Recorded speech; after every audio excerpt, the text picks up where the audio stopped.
Hey guys, welcome in, Waffle here, and today I wanted to show you a few tips with the new event dropping to go from a complete noob at Garden Tower Defense to a pro. So, if you like this video, remember to leave a like, comment, and subscribe, and let's get to the tips. So the first tip is the placement of your units matters a lot. If you can see, this guy's circle is the area that he can hit. So he's not actually doing damage to half of his surface area. Whereas this unit that I have laid down over here is doing a lot more damage. He's doing twice as much surface area damage. He's going to be damaging the units for twice as long as that first guy we have laid down. So when you start a new game, you want to be sure you're maximizing the surface area that your units are hitting. So if you can see, if I laid this unit down right here, it would be doing damage for half as long as if I laid it down at the corners. The corners are really great spots to lay down your units.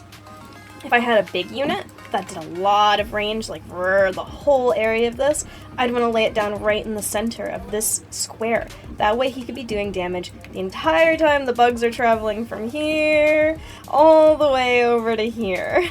Now, tip number 2 is specifically going to be involving the lawnmower. So lawnmower is this little guy, right? I've seen a lot of people using him quite wrong.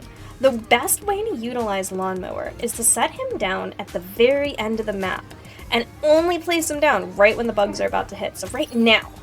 And if I do that, we can watch him and follow him through the map where he's going to hit all these little guys, right?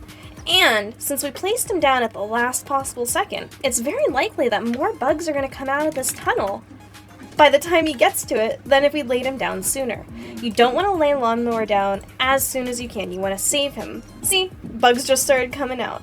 Perfect. Let me show you if we do it the other way. My tip number 3 is going to be using units that harmonize with each other well. And when I say that, I mean there's a very specific kind of setup that will help you get the best results on any map. First, you want to find a starter. This is generally a lower level unit that does decent DPS relatively fast. It's going to be pretty cheap, and it's going to be easy to level up. Some excellent starters that I've utilized have been Cabbage, Pineapple Cannon, and Slapleaf. I think these 3 are excellent. Not saying you need a starter all the time, but if you were to choose one, I'd choose one of these 3 right now. Another unit that I use as a starter quite often is Lawnmower. I don't get much use out of him later in battle, but I do use him right at the start of battle, as we saw in the last tip, to mow down those enemies and save up for higher units. What you don't want to be doing is choosing only your best units going in. These units are often pretty expensive and cost a lot of money to lay down. So 1,500, 2,000, oftentimes you won't be able to get enough money to lay down any of your best units right off the bat. So you want to have something that can help you build a little bit of money. Lawnmower is great, like I said, also Cabbage, Slapleaf, and Pineapple Cannon.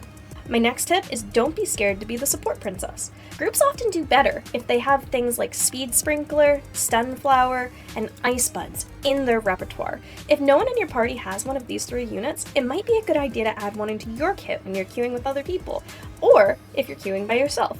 Speed Sprinkler is vital, I feel. 12% extra damage. That means if you have a unit doing 1,000 DPS, so damage per second, they're actually going to be doing 1,125 damage per second when you have a fully leveled Speed Sprinkler on them. My last tip for today might be a little self-explanatory, but hear me out. When you go to summon new units at Gerald Gnome, he has the option to buy 1 or buy 10 units. It's cheaper to buy 10 units at 900 seeds rather than buying 1 unit at 100 seeds.